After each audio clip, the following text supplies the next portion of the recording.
We had a delightful time in Bible study today.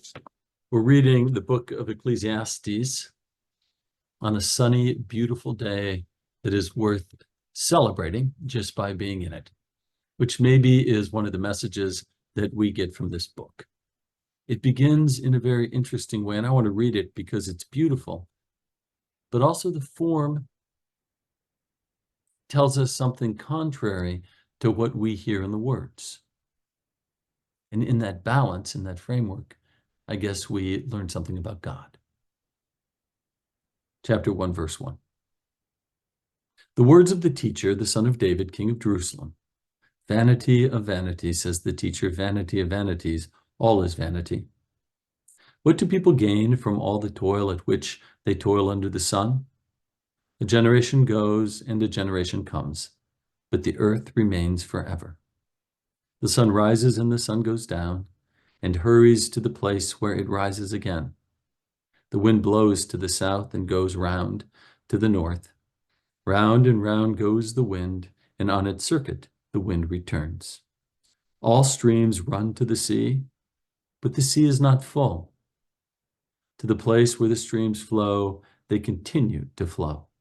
All things are wearisome.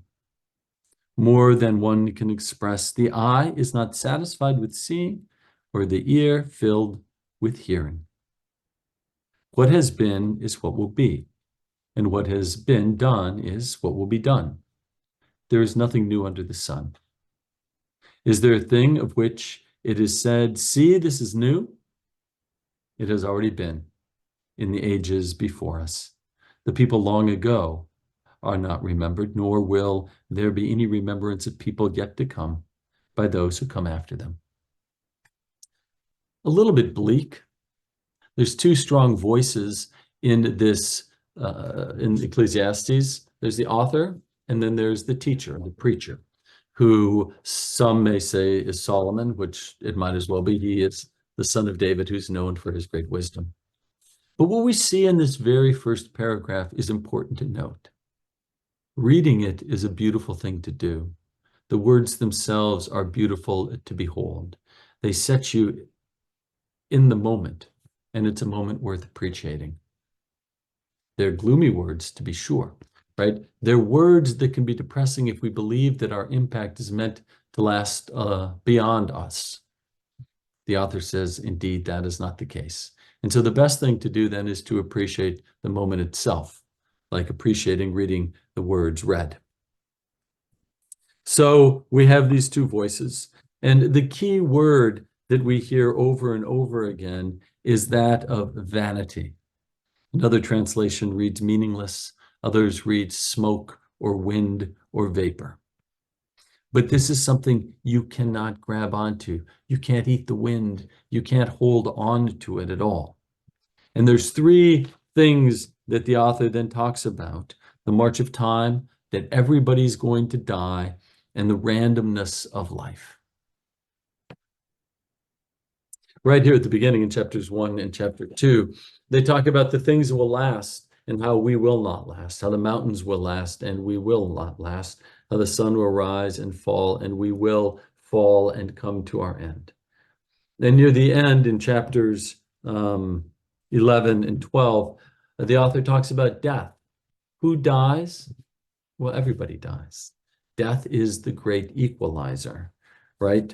The wise person dies and the foolish person dies. And the wise person dies exactly like the foolish person, even as a foolish person, right? The rich die and the poor die. And the poor dies exactly like the rich person dies. Death is the great equalizer. And in between, we have choices to make. We can work under the premise that we are generative, that we have earned what we get, and that it will go on. And these categories that we invest in toward that end are, the author says, our careers and our health and our wealth and our power and our pleasure and our status. And these things are vapor. They are vanities.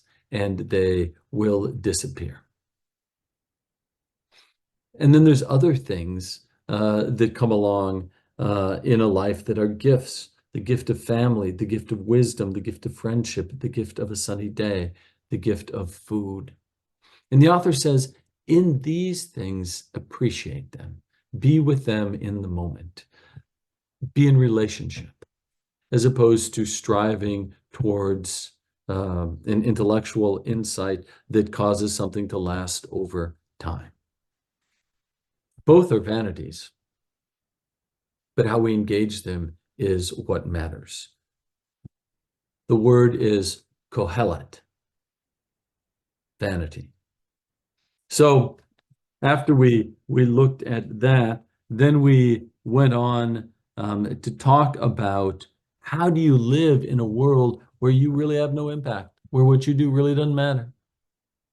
How do you live like that? And why should you? Which brings us right to the end of the book, chapter 12, which is incredibly powerful and I think profoundly interesting. And I want to read it. It's the epilogue, chapter 12, verse 9 through verse 14. And the author, right, this is now the teacher's voice is stopped and the author returns. Besides being wise, the teacher also taught the people knowledge, weighing and studying and arranging many proverbs. The teacher sought to find pleasing words, and he wrote words of truth plainly. The saying of the wise are like goads, and like nails firmly fixed are the collected sayings that were given by one shepherd. Of anything beyond these, my child, beware. Of making many books there is no end, and much study is a weariness of the flesh. The end of the matter, all that has been heard, fear God and keep his commandments, for that is the whole duty of everyone. For God will bring every deed into judgment, including every secret thing, whether good or bad. Now let's look at this for a second, because the author goes through and says we are insignificant. We can throw our ego and our efforts towards long-term impact, but that will go away. The mountains will rise and the sun will rise and fall, and the mountains will remain, and anything we do will disappear. It is vanity. Be in the moment with the good things that you experience in life and gain joy for them. But there is, and this is what the author says, there is a way to live. The author says, knowledge, weighing, studying, arranging the Proverbs. Know the Proverbs. Now, we did Proverbs last week, you may recall, and Proverbs say, if you live a particular way, then particularly good things will happen to you. And we know that's not a guarantee. That's a generalization. So generally, live like that. Study the Proverbs and take them in. Find pleasing words and say them. But then he goes on to say, if you are wise, you will fix with nails these proverbs. These words will be pleasing. You will fix the collected sayings that are given by one shepherd. And that's super interesting because that word shepherd is not quite shepherd. It's something a little different. And I find that to be completely interesting because in the Old Testament, the people writing this Hebrew, they knew the word shepherd, and yet they didn't quite use it here. And so to my Christian ear, knowing that we call Jesus the shepherd, right, the good shepherd, that this may be foreshadowing of him, to take Jesus's words and fix them securely upon your heart, learn them by heart and follow them as something that may be even better than the Proverbs. And what you will access is the love of God. It goes on to say that the fear of the Lord and keeping God's commandments are completely mission critical to the good life, and that we will meet God again. And so when we see things that say God judges, it means that our life will be beyond the expanse of our experience of mortality, of our experience of this vapor, of this smoke. This is the prologue to the story of our existence, this mortal life, this vanity life, this smoke life. But what we do here does matter. So honor God, right? Honor the commandments, love your neighbor, be present with one another towards the end of meeting God, because everything, including every secret, whether good or bad, will be revealed. That's something worth thinking about in this season of Lent. Something worth considering.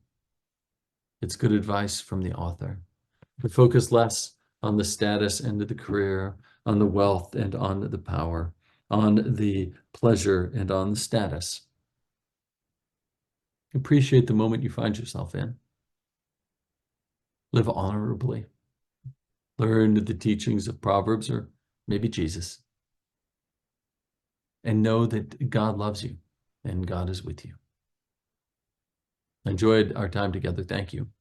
Look forward to seeing you at our next Bible study. We'll look at Song of Solomon next. Be at peace.